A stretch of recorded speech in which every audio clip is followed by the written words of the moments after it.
Good morning. Today I would like to introduce one special fiber laser welding machines for you. It is the double wires feeding machines. Usually speaking, we only have single wires there, but if you want to weld the wider gap there, if you want to weld the thicker plate, then you should choose the double wires feeders. Now, in my hand, you can see here, this is the fiber laser gun. It is the metal materials, very beautiful and long life use.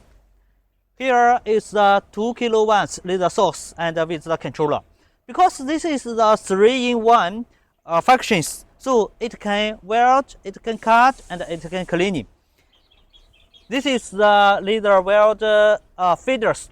Later, I will open the box and show you how it look like.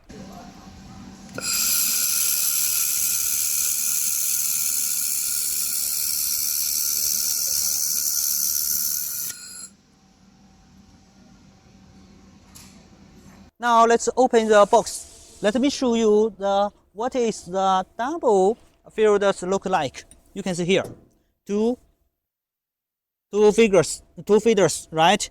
And out in one.